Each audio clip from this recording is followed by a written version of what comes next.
Hey everyone, it's Ben Hardy here, and in today's video we have to talk about how the FTC is cracking down on dealers yet again. The FTC is completely fed up with dealerships, and I guess this is a big win for customers. But before we get into this video, as always, you can save time and money the next time you purchase a car.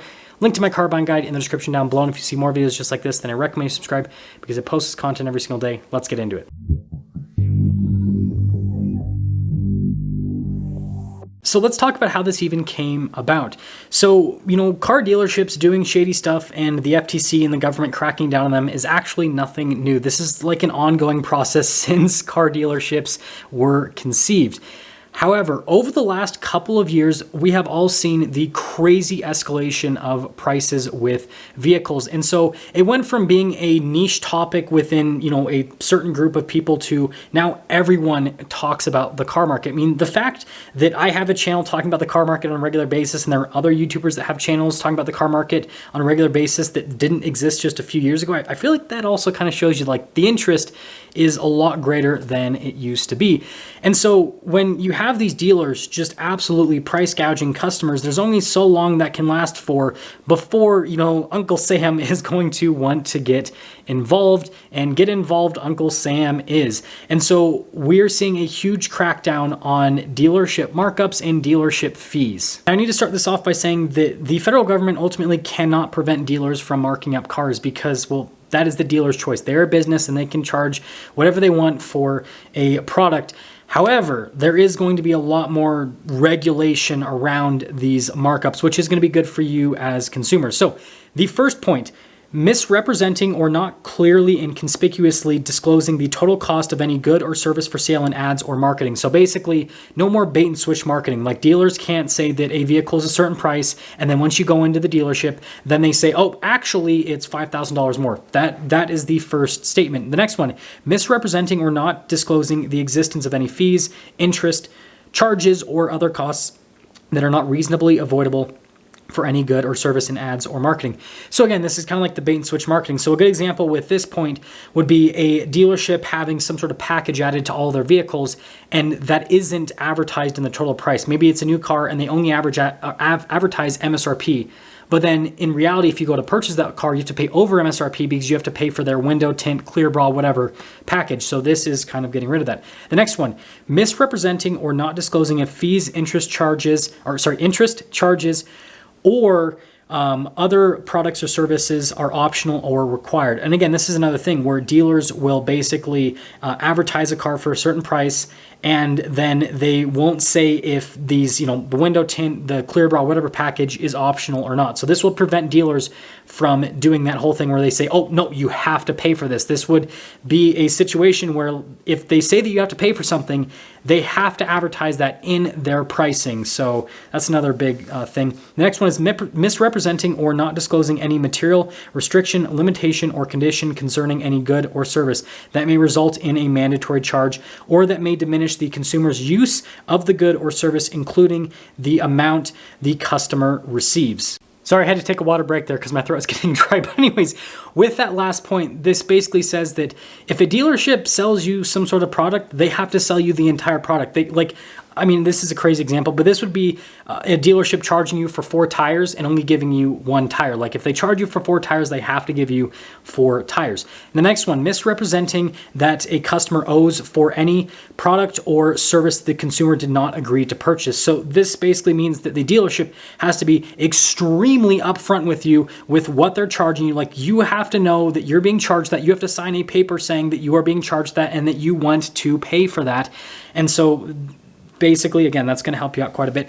Next one, charging for anything without express and informed consent. This kind of continues on that line where you have to be explicitly saying, yes, I want this product. So there's going to be probably a lot more paperwork for dealers. The next one is charging for fees, interest, goods, services, or programs that have little or no added value to the consumer or consumers would reasonably assume to be included within the overall advertised price. So I don't know if this is finally going to get rid of the stupid nitrogen-filled tires, but basically what I've been talking about over the course of these car buying videos where dealers are charging stupid fees for things that have no value, they're going to crack down on that. So I think that obviously there will be kind of like a lot of leeway in this, but I'm assuming that it's going to get to the point where it's going to be like, okay, if I cannot like physically see the value added by this product, I shouldn't be paying for it. That's at least what I hope they'll go for. Anyways, misrepresenting or not disclosing the nature or purpose of any fees, interest, charges, or other costs. So this means that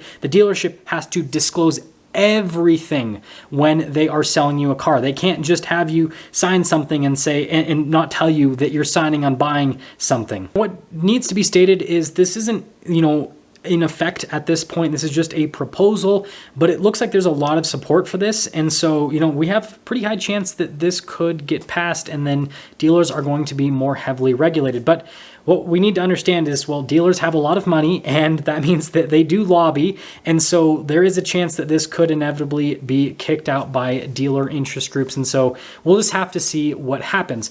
But let's just pretend this does come into effect.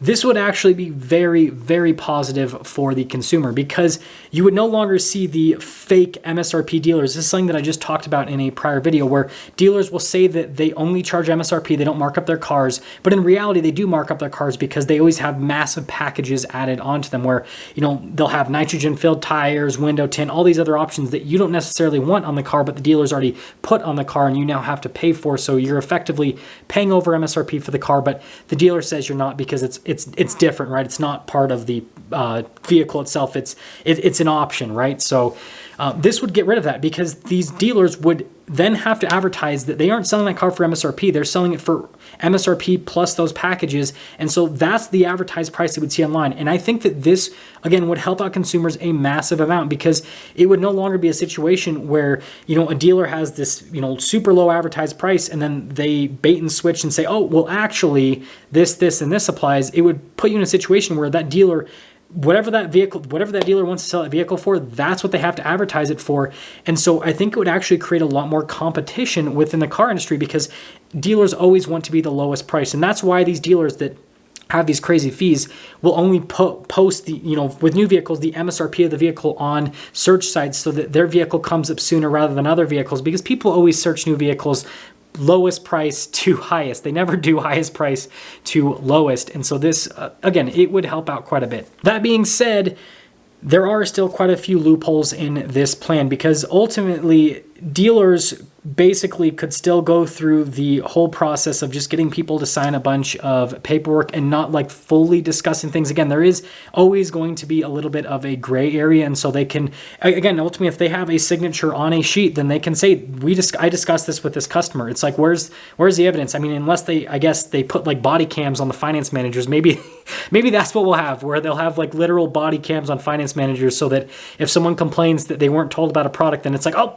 your body cam caught this. You didn't tell them about that product. But until we have like, where there's like tons of surveillance, I guess, which is kind of creepy. That gives me like 1984 vibes. But until we have that, there is always going to be a gray area where dealers will be able to find loopholes around some of these things and still charge people for things that they don't want. Now that is going to sum things up. I want you guys to let me know what you think about these new regulations. Do you want these regulations to be passed? Do you think that this is going to basically put us in the right direction, where consumers are going to be able to get more transparent pricing and, frankly, better car deals, because this would create a little bit more of a competitive environment with dealers? Or do you think that it's just fluff and that more needs to be done for us to be able to be in a situation where we can just get car deals and we don't have to deal with all of the crazy dealership circus stuff? But I'll see you.